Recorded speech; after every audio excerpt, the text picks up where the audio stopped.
নমস্কাৰ, মই অৰ্ণৱ আৰু মোৰ চেনেললৈ আপোনালোকক স্বাগতম জনাইছোঁ। অসমীয়া সাহিত্যত ঔপন্যাসিক হিচাপে যিকেইগৰাকী লেখক লেখিকাই নাম অৰ্জন কৰিছে সেইসকলৰ ভিতৰত জুৰি বৰা বৰগোহাঁইৰ নাম অন্যতম।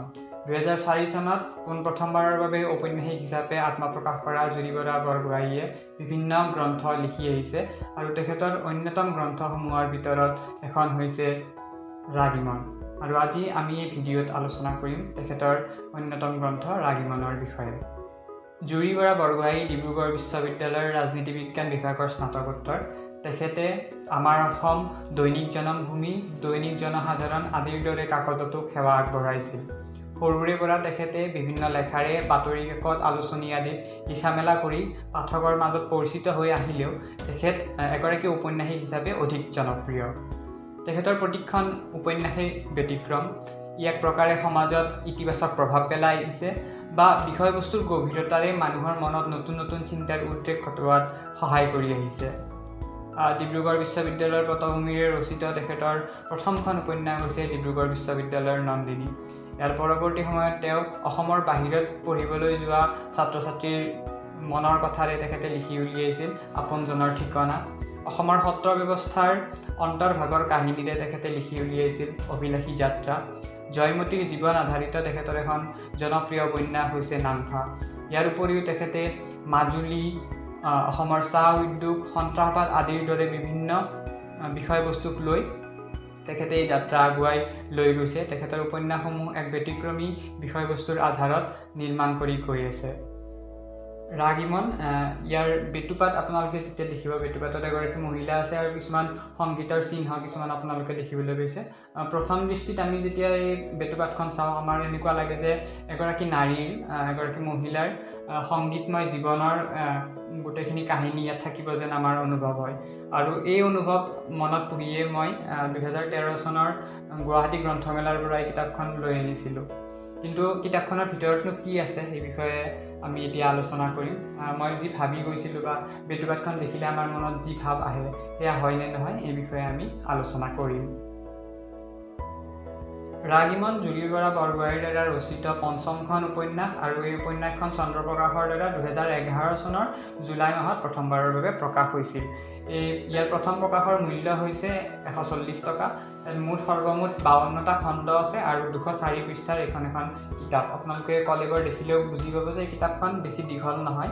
এই কিতাপখন আমি এদিনৰ ভিতৰত পঢ়ি শেষ কৰিব পাৰোঁ। এই কিতাপখনৰ অতি গুৰুত্বপূৰ্ণ আৰু অতি ভাল লগা কথা এইটোৱে যে 2009 চনত এই কিতাপখনৰ পাণ্ডুলিপিয়ে হৰেন্দ্ৰ চন্দ্ৰ বৰকাকতি বঁটা লাভ কৰিবলৈ সক্ষম হৈছিল। এতিয়া আহিছোঁ ৰাগিমনৰ কাহিনী ভাগলৈ। কি বিষয়বস্তুক লৈনো ৰাগিমনৰ কাহিনী ভাগ ৰচনা কৰা হৈছিল? এগৰাকী এইডছ আক্ৰান্ত নাৰীৰ জীৱন সংগ্ৰামক লৈ এই গোটেই কাহিনীটো গতি কৰে। এইডছ সম্পৰ্কে মানুহৰ সজাগতা পূৰ্বতে খুব কম আছিল।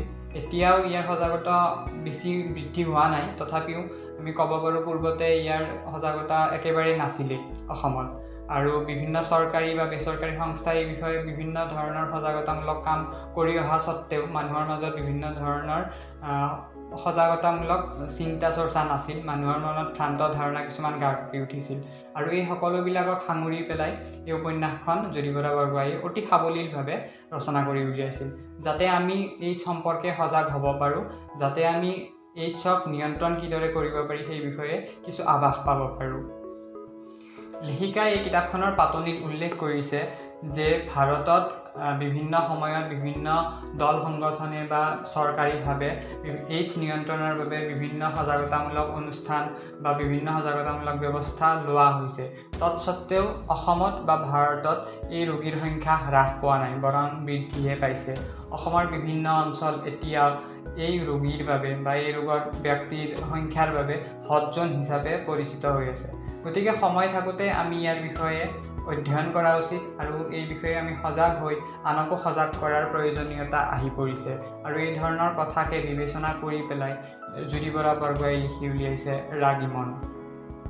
এনেবোৰ চিন্তাৰে উপন্যাস এখন লিখি উলিওৱা কথাটোৱেই আচলতে শলাগিবলগীয়া। তাতোকৈ গুৰুত্বপূৰ্ণ যে এনে এটা স্পৰ্শকাতৰ বিষয়ক উপস্থাপন কৰোঁতে তেখেতৰ যি শব্দ চয়ন, তেখেতৰ যি বাক্যৰ গাঁথনি, ভাৱৰ আদান প্ৰদানৰ বাবে তেখেতে এটা চৰিত্ৰই আন এটা চৰিত্ৰক সহায় কৰাৰ তেখেতে যি কৌশল অৱলম্বন কৰিছে তাৰ পৰাই স্পষ্ট যে লেখিকা এই ক্ষেত্ৰত অতি নিপুণ। আৰু অতি গুৰুত্বপূৰ্ণ কথাটো হ'ল তেখেতে সেই সময়ত অসমত এইচক লৈ পেলাই চৰকাৰী যি তৎপৰতা কিমান পৰ্যায়ৰ আছিল বা কিমান পৰ্যায়ৰ হোৱা উচিত আছিল তাক সমালোচনা কৰিবলৈও তেখেতে এৰি দিয়া নাই। অতি সাৱলীলভাৱে তেখেতে গোটেইখিনি বস্তু উপস্থাপন কৰিছে। ৰাগ ইমনৰ কাহিনীভাগ যদি আমি থুলমূলকৈ বৰ্ণনা কৰিব বিচাৰোঁ তেনেহ'লে ইয়াৰ মুখ্য চৰিত্ৰ হৈছে ইমন। ইমন ফুল কোমলীয়া বয়সত ইমনৰ বিয়া হৈ যায় এগৰাকী ব্যক্তিৰ সৈতে, যিগৰাকী ব্যক্তি এইডছ ৰোগত আক্ৰান্ত থাকে। যেতিয়াই ব্যক্তিগৰাকীৰ মৃত্যু হয় তাৰ পৰৱৰ্তী সময়ত ইমনে কিদৰে ঘাত প্ৰতিঘাত সহ্য কৰিব লগা হয়, লগতে কিদৰে সমাজত লাঞ্ছিত হ'বলগীয়া হয়, এই সকলোবিলাক বিষয় এই কিতাপখনত উল্লেখ আছে। লগতে এই কিতাপখনত কিছুমান সামাজিক নিয়মৰ কথা আছে, কিছুমান এনেকুৱা ঘটনা পৰিঘটনাৰ কথা উল্লেখ কৰা আছে যিবিলাক আমাৰ সমাজত প্ৰায়ে ঘটি থাকে আৰু যাৰ ফলত আমি অতি সঠিক সিদ্ধান্ত ল'ব নোৱাৰাৰ ক্ষেত্ৰত আমাৰ জীৱন থান বান হৈ যায়। এই সম্পৰ্কে এই উপন্যাসখনত আমি পঢ়িবলৈ পাওঁ। এটি অতি মনোৰম কাহিনী, অতি আৱেগিক কৰি তোলে এই কাহিনীভাগে। গতিকে মই আশা কৰিছোঁ আপোনালোকে এই কিতাপখন নিশ্চয় কিনিব আৰু পঢ়িব। আৰু এখন ভাল কিতাপ, যি কিতাপে আমাক কেৱল এটি বিষয়ক লৈ জ্ঞানেই দিয়া নাই, আমাক জীৱনত জীয়াই থাকিবলৈ উৎসাহ উদ্দীপনা যোগাই আহিব। এটা যদি প্ৰশ্ন আহে মানুহৰ মনত যে এই কিতাপখন আচলতে কি ধৰণৰ পাঠকৰ বাবে, তেনেহ'লে ইয়াত সঠিক উত্তৰটো মোৰ হাতত নাই, কিন্তু লেখিকাই যি ধৰণে উপস্থাপন কৰিছে বা লিখিছে সেই হিচাপত আমি দেখিবলৈ পাওঁ যে লেখিকাই আঙুলি টোৱাইছে মহিলাসকললৈ বা সমাজত নাৰীৰ স্থান নিৰূপণ কৰাৰ ক্ষেত্ৰত বা নাৰীবাদী চিন্তাধাৰাক এক প্ৰকাৰ লৈ অনাৰ তেখেতে চেষ্টা কৰিছে। কিন্তু মোৰ ফালৰ পৰা মই ক'ব বিচাৰিছোঁ যে এই কিতাপখন আচলতে সকলো ধৰণৰ পাঠকে পঢ়া উচিত। পুৰুষ, মহিলা বা অন্যান্য বা যিকোনো বয়সৰ ব্যক্তিয়ে এই কিতাপখন পঢ়া উচিত। আৰু বিশেষকৈ মই গুৰুত্ব দিম যুৱচামে এই কিতাপখন পঢ়া উচিত বা আমাৰ ব্যক্তিসকলে যুৱচামৰ হাতত এই কিতাপখন তুলি দিয়াৰ প্ৰয়োজনীয়তা আছে বুলি মই ভাবোঁ। ইয়াৰ কাৰণ এইটোৱে যে এই কিতাপখনৰ যি মূল বিষয়বস্তু, এই বিষয়বস্তুখিনিক যুৱচামে যদি গ্ৰহণ কৰিব পাৰে তেনেহ'লে তেওঁলোকৰ অনাগত জীৱন সুফল হ'ব, সুখময় হ'ব বুলি মই আশা কৰোঁ। কিতাপখনত মুখ্য বিষয়ৰ লগতে যিবিলাক গৌণ দিশ আছে তাৰ ভিতৰত প্ৰেমৰ অনুভূতিবোৰ জানিবলৈ আমি এই কিতাপখন পঢ়িব পাৰোঁ। আমি সমাজত বিবাহৰ ক্ষেত্ৰত যিবিলাক নিয়ম আছে এই নিয়মখিনিত আমি আচলতে নিজক কি স্থানত ৰাখিব লাগে সেই বিষয়ে আমি জানিব পাৰোঁ। ইয়াৰ লগে লগে সমাজত থকা কিছুমান নিয়ম, যিবিলাক নিয়ম আচলতে আমি ভাঙিবৰ প্ৰয়োজনীয়তা আছে, সেয়া বিধৱাক লৈ হওক বা জাতিভেদক লৈ হওক, এই কথাবিলাক আমি ইয়াত পঢ়িবলৈ পাওঁ। আৰু আমি আচলতে কি ধৰণে নিজৰ ষ্টেণ্ড ৰাখিব লাগে এইবিলাক ক্ষেত্ৰত সেই বিষয়ে আমি এই কিতাপখনত পঢ়িবলৈ পাওঁ। ইয়াৰ উপৰিও এই কিতাপখনৰ এটি গুৰুত্বপূৰ্ণ দিশ আছে যে ইয়াত শিক্ষাৰ পোহৰৰ কথা কোৱা হৈছে। শিক্ষাৰ দ্বাৰা মানুহ কিমান ওপৰলৈ যাব পাৰে সেই বিষয়ে কোৱা হৈছে আৰু শিক্ষা থাকিও কোনবোৰ ব্যক্তি সমাজৰ বাবে কলংক সেই বিষয়েও উদঙাই দিয়া হৈছে। গতিকে এই ক্ষেত্ৰত এই কিতাপখনে এক গুৰুত্বপূৰ্ণ ভূমিকা গ্ৰহণ কৰিছে। ৰাগ ইমনৰ আৰম্ভণিৰ খণ্ডখিনিয়ে আপোনাক আপোনাৰ শৈশৱলৈ লৈ যাব বুলি মই কথা দিছোঁ। উদাৰ মনৰ মানুহক পঢ়ি চাবলৈ, মনবোৰ পঢ়ি চাবলৈ, জানিবলৈ, জুখি চাবলৈ এই কিতাপখনে আমাক উদগনি যোগাব। নিজৰ মনোবলেৰে পৃথিৱী জয় কৰিব কিদৰে পাৰি সেই বিষয়ে এই কিতাপখনে আমাক সাহস দিব। ই আপোনাক আৱেগিকো কৰি তুলিব, কিন্তু আৱেগত বিচলিত নহয় জীৱন অভিমুখে খোজ দিবলৈ উৎসাহিত কৰিব।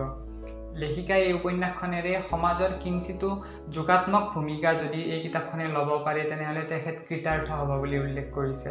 এই কিতাপখনে মোক বিভিন্ন সময়ত বিভিন্ন প্ৰকাৰে কৃতাৰ্থ কৰিছে, আপোনাকো নিশ্চয় কৰিব বুলি মই আশাবাদী। আৰু সেই আশা মোৰ বুকুত লৈ পেলাই মই আপোনালোকৰ সন্মুখত এই কিতাপখন ৰাগ ইমন আপোনালোকৰ সন্মুখত আগবঢ়ালোঁ। মই আশা ৰাখিম এই কিতাপখন আপোনালোকে নিশ্চয় পঢ়িব আৰু আনকো পঢ়ুৱাব। আজিলৈ মোৰ গ্ৰন্থ আলোচনা ইমানতে সামৰিছোঁ। গ্ৰন্থ সুবাসৰ তৃতীয় পৃষ্ঠাটি লুটিয়াই চোৱাৰ বাবে আপোনালোকক ধন্যবাদ জ্ঞাপন কৰিছোঁ।